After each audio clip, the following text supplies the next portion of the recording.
नमस्कार मित्रांनो, तुमचं स्वागत आहे आजच्या आपल्या एका नवीन व्हिडिओमध्ये। तर आज आपण सेशन 38 सोडवणार आहोत। तर इथून लॅब आवरवर जायचं आहे आणि नेहमीप्रमाणेच तुम्हाला टायपिंगची प्रॅक्टिस करायची आहे। त्यानंतर बघा, टायपिंगची प्रॅक्टिस झाल्यानंतर याला काही मार्क वगैरे नसतात। त्यानंतर सेल पाथ लर्निंग सोडवायचं आहे आणि इथून आपल्याला सोडवायचं आहे। बघा, याच्यामध्ये एकच आपल्याला क्वेश्चन्स दिलेले आहे, तर तेही क्वेश्चन आपल्याला सोडवून घेऊया।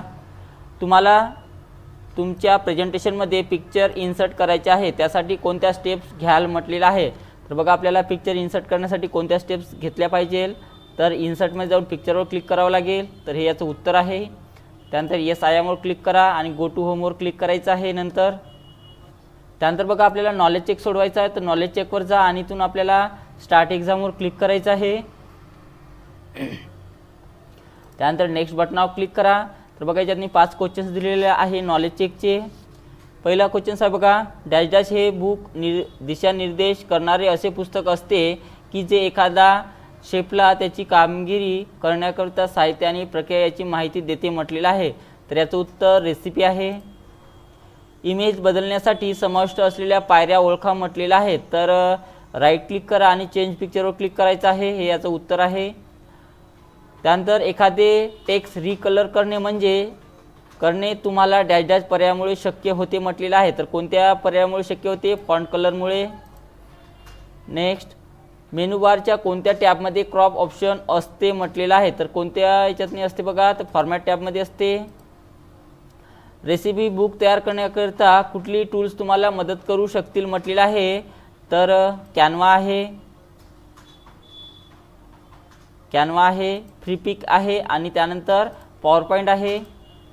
तर अशा प्रकारे आपण निवडलेलं आहे आणि नंतर सर्व झाल्यानंतर एंड एक्झाम हे नाव टाका आणि त्यानंतर कन्फर्मवर क्लिक करायचं आहे। नंतर आपल्याला guided do it yourself सोडवायचं आहे, तर इथून स्टार्ट करा, इथून नेक्स्ट करायचं आहे आणि इथून पहिला क्वेश्चन बघा, दाखवण्यात आलेल्या प्रेझेंटेशनमध्ये ओव्हल शेप इन्सर्ट करण्यासाठी या पद्धतीचा वापर करा म्हटलेला आहे। तर आपल्याला ओव्हल शेप घ्यायची आहे यामध्ये। तर बघा, ओव्हल शेप घेण्यासाठी इन्सर्ट टॅबमध्ये जा, त्यानंतर इथे शेपमध्ये जायचं आहे आणि इथून बघा ओव्हल शेप इथून घ्यायची आहे आणि तिथे ड्रॅग करून काढा आणि नंतर आपलं उत्तर सबमिट करायचं आहे। ओके करा, त्यानंतर पुढचा क्वेश्चन्स लावा।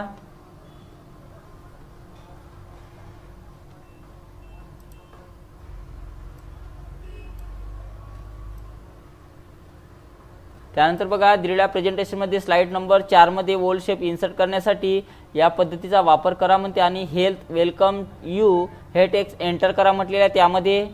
तर बघा, पहिले ओव्हल शेपमध्ये जायचं आहे, कुठे घ्यायचे आहे, स्लाइड नंबर 4 मध्ये। तर स्लाइड नंबर 4 मध्ये जा, इन्सर्ट टॅबमध्ये जायचं आहे, शेपमध्ये जा आणि इथून ओव्हल नावाची शेप घ्यायचं आहे आणि ते ड्रॅग करून ते काढायचं आहे आणि त्यामध्ये बघा आपल्याला कोणतं नाव टाकायचं आहे, तर जे नाव टाकायचं आहे ते नाव कॉपी करून घ्या आणि त्यामध्ये ते नाव पेस्ट करायचं आहे अशा प्रकारे आणि नंतर बाहेर क्लिक करा आणि मग आपलं उत्तर सबमिट करायचं आहे। नेक्स्ट,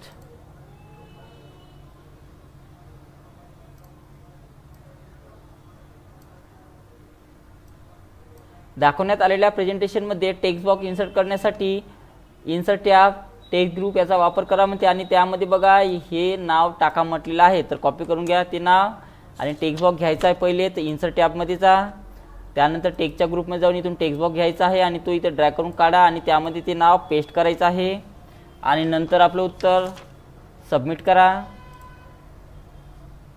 नेक्स्ट,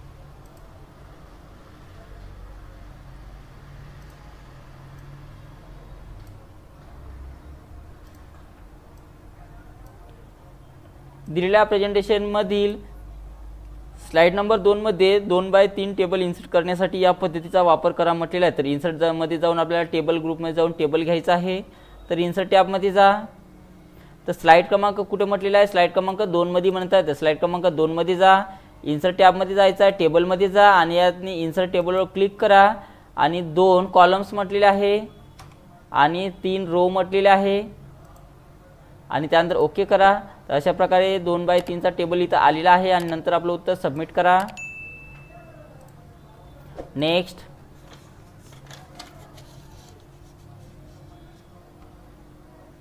दिलेल्या प्रेझेंटेशनमध्ये ट्रॅपझॉइड शेप इन्सर्ट करण्यासाठी इन्सर्ट टॅबमध्ये जाऊन इलिस्ट्रेशन ग्रुप याचा वापर करा म्हणते आणि शेप वर्टिकल फ्लिप करण्यासाठी फॉर्मॅट टॅब आणि अरेंजेस ग्रुप रोटेट याचा वापर करा म्हटलेला आहे। तर बघा आपल्याला शेप घ्यायचा आहे। तर बघा इथे ट्रॅपझॉइड नावाचा शेप इथून घ्यायचा आहे आणि ते तो ड्रॅग करून काढायचा आहे, वर्टिकल करायचा आहे, याला सिलेक्शन करून घ्यायचं आहे, रोटेटमध्ये जा आणि याच्यातून फ्लिप वर्टिकल करा आणि नंतर आपलं उत्तर सबमिट करायचं आहे। अशा प्रकारे आपले सर्व गाईड डू इट युअर सेल्फचे सर्व क्वेश्चन झालेले आहेत। त्यानंतर येस आय एम वर क्लिक करा आणि त्यामध्ये बघा एंड एक्झाम हे नाव टाकायचं आहे आणि त्यानंतर कन्फर्म करा। तर अशा प्रकारे आपलं guided do it your self पूर्ण झालेलं आहे। त्यानंतर प्रोसेस फ्लोमध्ये बघा आपल्याला याच्यातनी 1 मिनिटाचा टायमिंग कंप्लीट करायचा आहे आणि ते झाल्यानंतर बघा इथे सिम्युलेशनचे क्वेश्चन्स आहेत। तर सिम्युलेशनचे क्वेश्चन सोडवायचे आपल्याला। इथून स्टार्ट करा आणि इथून नेक्स्ट करायचं आहे। तर बघा याच्यातनी सिम्युलेशनचे 8 क्वेश्चन्स दिलेले आहे। इथून स्टार्ट करा। पहिला क्वेश्चन्स बघा, तुम्हाला तुमचे सादरीकरण चांगले आणि आकर्षक बनवायचे असेल तर MS पॉवरपॉईंट उघडा म्हणते आणि सर्च बारमध्ये रिसीप बुक हे टेम्पलेट शोधायचं आहे आणि तयार करा म्हटलेलं आहे। तर सर्च बॉक्समध्ये क्लिक करा, रिसीप बुकवर क्लिक करायचं आहे आणि त्यानंतर इथून क्रिएट करा आणि नंतर आपलं उत्तर सेव्ह करायचं आहे। नेक्स्ट, मजकूर सादरीकरणाच्या दर्शकासाठी वाचनीय असणे आवश्यक आहे म्हणून निवडलेल्या मजकुराचा फॉन्ट आकार बदलून आपल्याला रोजगोला आणि त्याची साईज 48 करा म्हटलेला आहे। तर मजकुराचा फॉन्ट हा चेंज करायचा आहे, 48 करा म्हटलेला आहे। तर साईजमध्ये जा आणि इथून 48 ही साईज घ्यायची आहे आणि नंतर आपलं उत्तर सेव्ह करायचं आहे।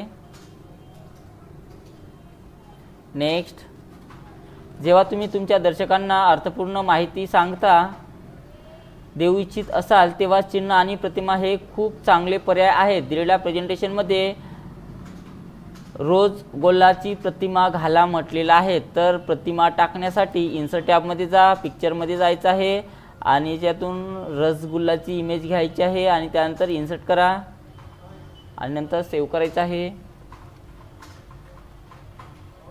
नेक्स्ट, तुम्ही तुमची इमेज क्रॉप आणि पुनर्चित करू शकता म्हटलेलं आहे, कारण प्रतिमा तुमच्या प्रेझेंटेशन व्यावसायिक स्वरूप देतात। तर आता निवडलेल्या इमेजेस 4.5 च्या गुणोत्तरामध्ये क्रॉप करा म्हटलेलं आहे। तर 4.5 च्या गुणोत्तरात क्रॉप करण्यासाठी आपल्याला फॉर्मॅट टॅबमध्ये जायचं आहे, क्रॉपमध्ये जा, त्यानंतर बघा मजकुराचे अलाइनमेंट खूप महत्त्वाचे आहे। शीर्षक मध्य संरेखित असावे। आता निवडलेला मजकूर डावीकडून संरेखित करा म्हटलेला आहे, डावीकडे म्हटलेला आहे। तर इकडे डावीकडे क्लिक करा आणि त्यानंतर सेव्ह करा। प्रिंट करताना त्यानंतर बघा प्रिंट करताना प्रेझेंटेशनचे फॉर्मॅटिंग राखण्यासाठी तुम्ही तुमचे प्रेझेंटेशन PDF म्हणून एक्सपोर्ट केले पाहिजे। तर दिलेल्या प्रेझेंटेशनची PDF तयार करा म्हटलेला आहे। तर फाईल टॅबमध्ये जा आणि त्यातून आपल्याला एक्सपोर्टवर क्लिक करायचं आहे आणि त्यानंतर इथे क्रिएट PDF वर क्लिक करा आणि नंतर आपलं उत्तर सेव्ह करायचं आहे। नेक्स्ट, सेव्याचा वापर कार्यरत सादरीकरणाची प्रत बनवते आणि मूळ सादरीकरण अबाधित ठेवते। त्यामुळे रेसिपी बुक नावाने सेव्याज वापरून दिलेलं सादरीकरण तुमच्या डेस्कटॉपवर सेव्ह करा म्हटलेलं आहे। तर फाईल टॅबवर जायचं आहे, सेव्याजवर क्लिक करा, त्यानंतर इथे ब्राउजवर क्लिक करायचं आहे किंवा डायरेक्ट डेस्कटॉप निवडायचं आहे। डेस्कटॉपवर निवडल्यानंतर इथे नाव द्या आणि त्यानंतर इथून सेव्ह करायचं आहे आणि नंतर इथून सेव्ह करा।